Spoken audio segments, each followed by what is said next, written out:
DMT, la molécula del espíritu. Rick Strassman. Psicodélico es una denominación que tiene vida propia, vida en sentido cultural y lingüístico. Se puede referir a una expresión particular del arte, al tipo de ropa, o incluso a un conjunto de circunstancias muy intensas. Desde el punto de vista racional sobre el tema de las drogas, psicodélico también hace recordar fuertes emociones y conflictos al estilo de los años 60 en cuanto a temas políticos y sociológicos sin relación entre sí. Cuando vemos esta palabra, actualmente muchos pensamos en contracultura, rebeldía, liberal o de izquierdas. Así y todo, correré el riesgo y la utilizaré a lo largo de este libro. Creo que es el mejor término de que disponemos. Espero no ofender a nadie que tenga objeciones al respecto. Más allá de cómo se les llame, casi todos coincidimos en que las drogas psicodélicas son sustancias físicas y químicas. A este nivel tan elemental es que se puede empezar a entender su esencia y sus efectos. Los diagramas que acompañan a las descripciones siguientes muestran las estructuras químicas de diversos compuestos psicodélicos. Las esferas representan átomos. El más común es el de carbono, cuyo nombre no se indica. N significa nitrógeno, F, fósforo, y O, oxígeno. En las moléculas hay numerosos átomos de hidrógeno unidos a otros átomos, pero son tantos que llenarían innecesariamente el gráfico, y por eso no los he incluido. Muchas de las plantas, hongos y animales que contienen DMT también poseen 5-MeO-DMT.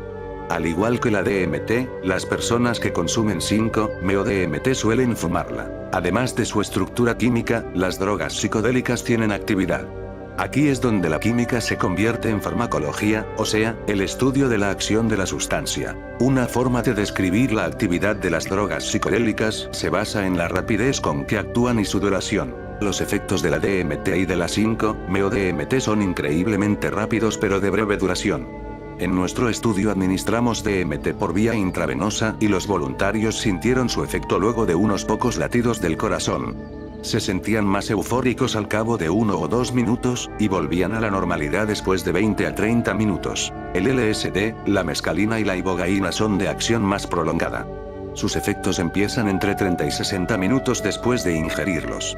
Los del LSD y la mescalina pueden durar 12 horas, y los de la ibogaína hasta 24 horas. Los efectos de la psilocibina son un poco más breves. Comienzan al cabo de 30 minutos y duran de 4 a 6 horas. Otro aspecto básico de la farmacología es el mecanismo de acción, o cómo las drogas afectan la actividad cerebral. Este es un tema esencial, pues la alteración de la función cerebral es lo que permite a las drogas psicodélicas modificar la conciencia. Los primeros experimentos de psicofarmacología en humanos y animales apuntaron a que el LSD, la mescalina, la DMT y otras drogas psicodélicas ejercían sus efectos primarios sobre el sistema de la serotonina del cerebro.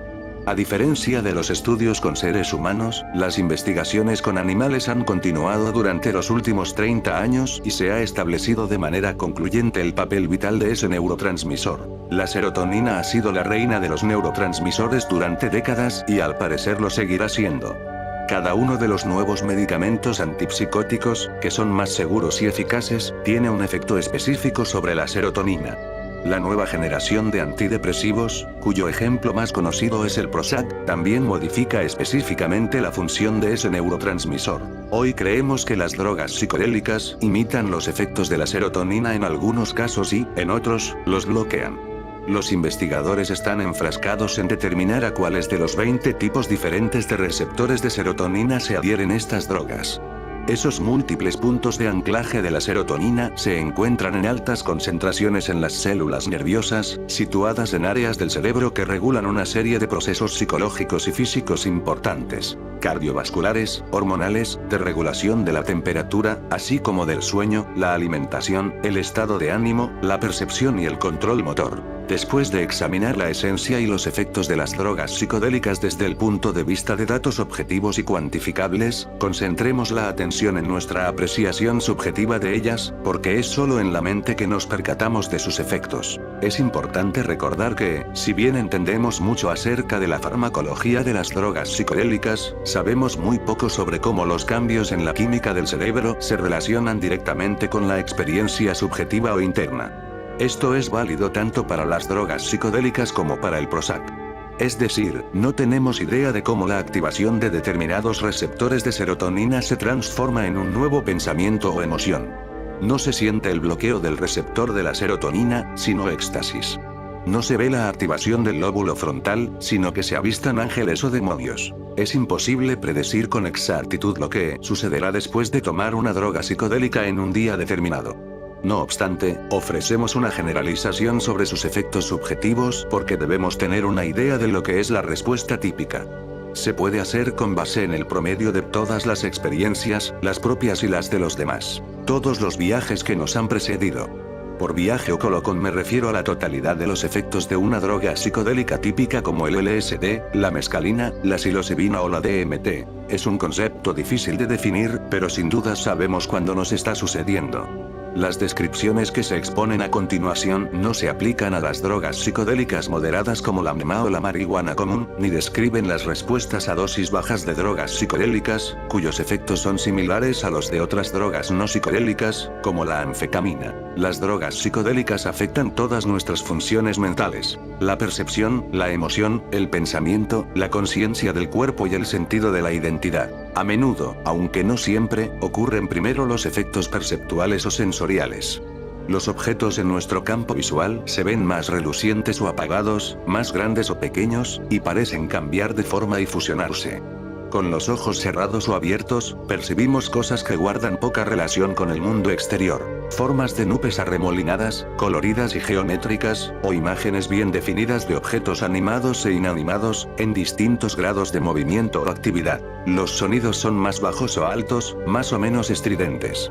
Percibimos nuevos ritmos en el viento. Se escuchan cantos o ruidos mecánicos en un ambiente que antes era de silencio. La piel se hace más o menos sensible al tacto.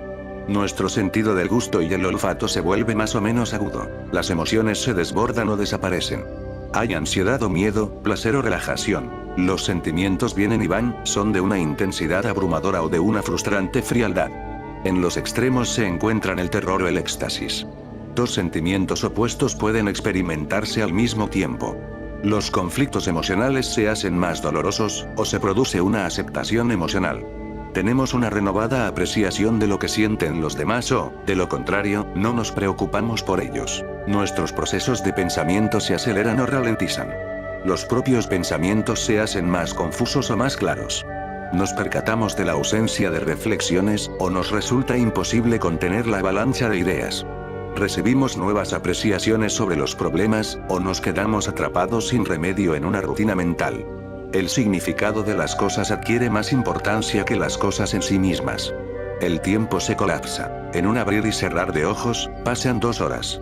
O se expande. Un minuto se vuelve un interminable desfile de sensaciones e ideas. Nuestros cuerpos están calientes o fríos, pesados o ligeros. Los miembros crecen o se encogen. Nos movemos hacia arriba o hacia abajo a través del espacio.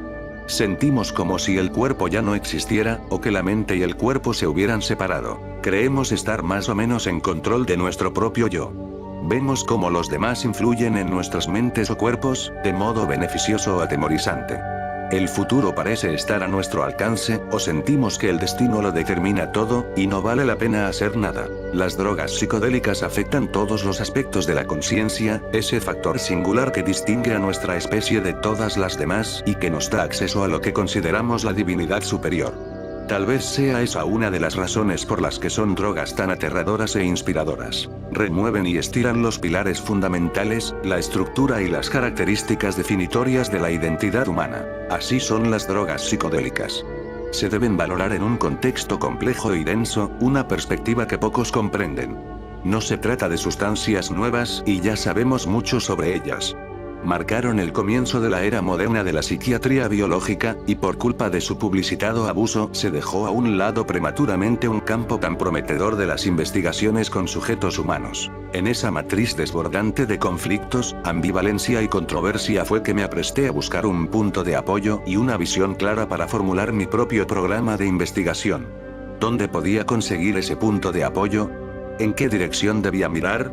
Necesitaba una clave para reabrir las investigaciones sobre sustancias psicodélicas que habían sido abandonadas. En medio de este atolladero virtual apareció una molécula pequeña y desconocida, la DMT. No pude ignorar su llamado, aunque no tenía idea de cómo llegar a ella. Tampoco alcanzaba a imaginar a dónde me llevaría una vez que la encontrara.